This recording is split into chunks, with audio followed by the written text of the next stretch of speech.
Sir దేశమంతా ఆలయాల వివాదాలే, మసీదులు, చర్చిల సవాళ్ళు, మోహన్ భాగవత్ ధీమా. నిజంగా మోహన్ భాగవత్ ధీమా, ఆర్ఎస్ఎస్ అంటే వీటన్నిటికన్నీ కాదు. కానీ ఇది ఉత్తరప్రదేశ్ విశ్వ హిందూ పరిషత్ వాళ్ళు అన్య మతస్థులను ఆలయాల్లోకి అనుమతించకూడదు అని పెట్టినటువంటిది. ఇది మదురైలో తిరుపుకొండలం అని మనం చూసాం కదా, ఆ కొండ మీద కర్పూర దీపారాధన చేయాలి అని మదురై బెంచ్ ధర్మాసనం చెప్పడము, దాని మీద సుప్రీంకోర్టు దాకా వెళ్ళడము, ఆ వివాదం అంతా చాలా నడిచింది. అదంతా అయిన తర్వాత ఆ జడ్జి గారు కొంచెం తీవ్ర వ్యాఖ్యలు కూడా, కొంత మతపూరితమైన వ్యాఖ్యలు కూడా చేసినప్పటికీ ఆయన అనుమతించారు. దాన్ని హైకోర్టు కూడా ఒప్పుకుంది. ఇప్పుడు ఏం చేశారు అంటే, ఎందుకు ఇవన్నీ జరిగాయంటే అక్కడే మసీదు, అక్కడే మందిరం ఉంది, గొడవలు వస్తాయని. అంతకుముందు అది చాలా కాలంగా చేయట్లేదు. ఇప్పుడు ఏం చేశారంటే అక్కడ కర్పూర దీపం వెలిగించమన్నారు, బాగానే ఉంది. ఇప్పుడు మసీదు దగ్గర ప్రార్థనలను లిమిట్ చేశారు. మసీద్ దగ్గర మీరు పండుగల రోజు మట్టుకే ప్రార్థనలు చేసుకోవాలి, మిగిలిన సమయాల్లో మీరు చేసుకోకూడదు అని హైకోర్టు ఒక ఆంక్షలు పెట్టింది.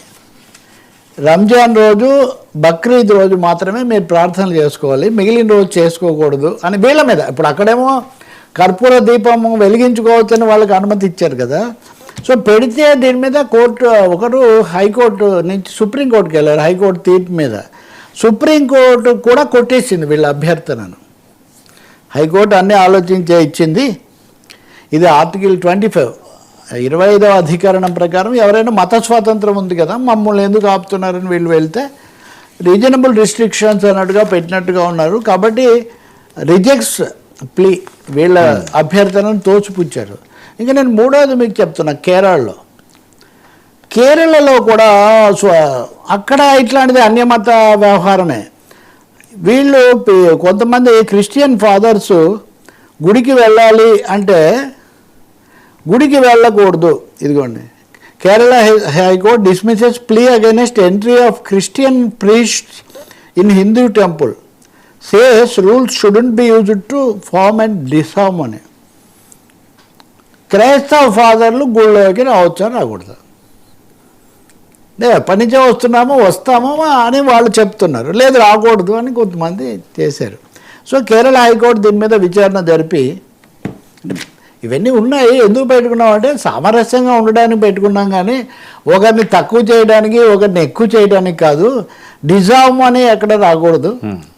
అందువల్ల మీరు దీన్ని మేము మీ అభ్యర్థనను తోసిపుచ్చుతున్నాము అని చెప్పింది. నేను 3 మతాల గురించి చెప్పాను మీకు ఇప్పుడు.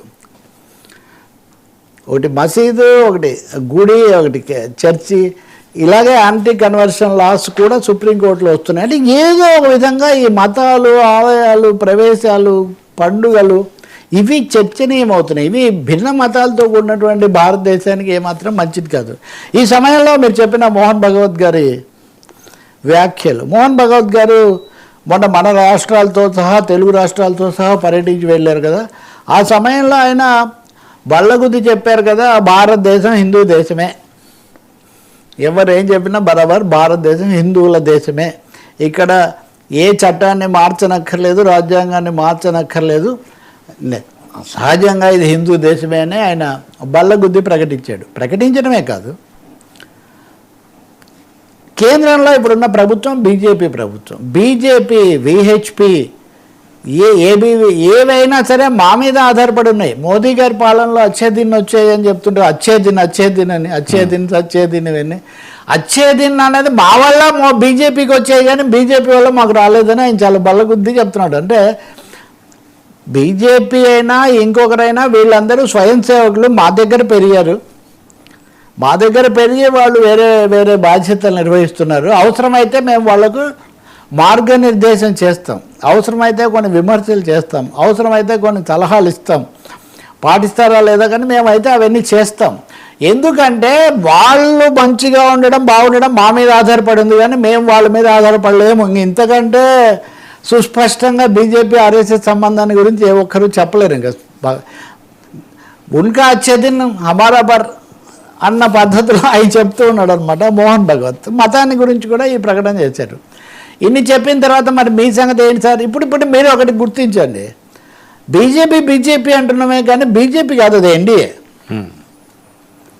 చాలా ప్రాంతీయ పార్టీలు దాంతో ముడిపట్టి కేంద్రంలో ఎన్డీఏలో భాగస్వాములుగా ఉన్నాయి. సో బీజేపీ ఆర్ఎస్ఎస్ మీద ఆధారపడి ఉందంటే అందులో భాగస్వాములుగా ఉన్న ఎన్డీఏ మిత్రపక్షాలు వీళ్ళందరూ కూడా దాని మీద ఆధారపడినట్టు. ఎందుకంటే వాళ్ళు వాళ్ళ మాట వింటారు, మీరు ఆయన మాట వింటారు, ఆయన నా మాట వింటాడు అన్నట్టుగా ఉంది ఇక్కడ పరిస్థితి. కాబట్టి మోహన్ భాగవత్ సుస్పష్టంగా భారతదేశం అన్నది ఇప్పుడు మా మీద, మా నిర్ణయము మా దీని మీద ఆధారపడి ఉందని ఒక ప్రకటన చేస్తుంటారు. సరే ఇన్ని చెప్తున్నారు కదా సార్, మీకు 75 ఏళ్ళు వచ్చాయి కదా, ఇది వరకు మీరంటే అదేం లేదు, 75 ఏళ్ళకి దిగిపోవాలని రూల్ ఏం లేదు, ఎప్పుడు దిగిపోమంటే అప్పుడు దిగిపోతాను, నన్ను ఎవరు అడగలేదు. ఆయనే ఆర్ఎస్ఎస్, ఇప్పుడు ఆయనకి ఎవరు చెప్తారో ఆయనే దాన్ని నిర్ణయం తీసుకుంటే తప్ప.